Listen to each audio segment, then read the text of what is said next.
السلام عليكم. اليوم ان شاء الله كيف ما شفتوا في الصور غنقدم لكم المخنفر او الخبز الماوي. كيجي بحال البغيض ولكن هذا كنطيبوه من الجهتين. نحتاجو لهذا المخنفر معلقه صغيره ديال السكر، نص معلقه صغيره ديال الملح، معلقه كبيره خميره معجونه. نحتاجو زلافه ديال السميده رقيقه او الفينو، سميده رقيقه كاع. نحتاجو زلافه من الدقيق الابيض او الفورس او الفارينه. نحتاجو خميره الحلويات او البيكين باودر 7 غرامات. نحتاجو ألزا نكهه الفانيلا، ونحتاجو بيضه. اول حاجه غادي نديروها غادي نضيفو الخميره معجونه، ونضيفو الملحه والسكر، ونضيفو بيضه.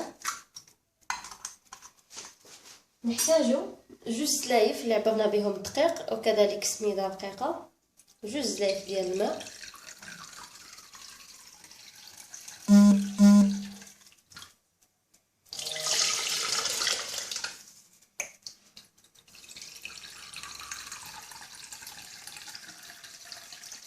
بطبيعه الحال كيكون دافئ. انا هنا وضعت جوج سلايف.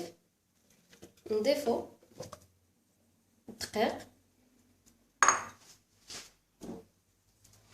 نضيفو السميده رقيقه او الفينو،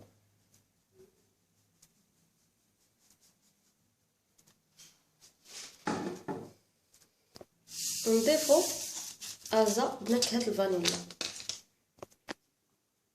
نوضعوهم في الخلاط الكهربائي وكنخليوهم. بعد ما خمم الخليط كيف ما كتشوفوا كنكون وجدنا مقلاة، كتكون ضروري ما تلصقش، اولا المقلاة ثقيله كنديروها فوق النار تسخن. نوضعوا شويه ديال الزيت، ناخذ مغرف من الخليط، نوضعوه بهذا الشكل هذا.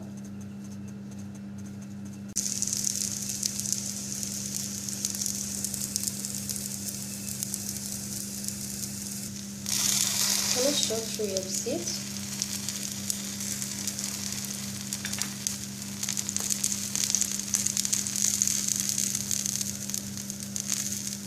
نبداو غادي نقلبوه.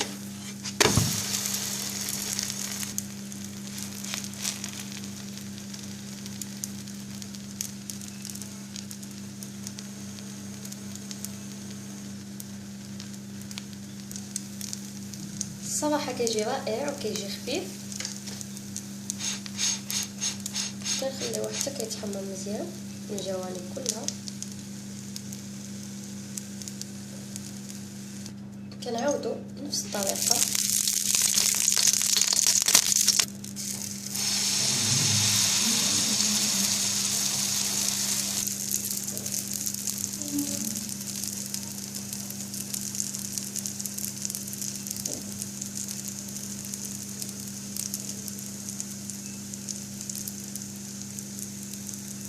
نحسو به انه تحمر من التحت، كنحاولوا نقلبوه واخا ما كيكونش طايب من فوق. هذا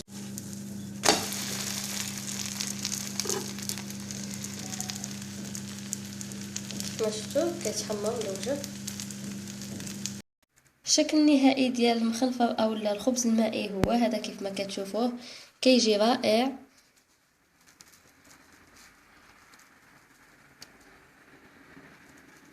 نتمنى انه ينال الاعجاب ديالكم وتجربوه. كيف ما كتشوفوه كيجي رائع من الداخل، كيجي خفيف بزاف وسهل التحضير كيف ما شفتوه. الى عجبكم الفيديو ديال اليوم ما تنساوش جيم والاشتراك في القناة باش توصلوا بكل ما هو جديد. نتلاقاو في فيديو اخر ان شاء الله.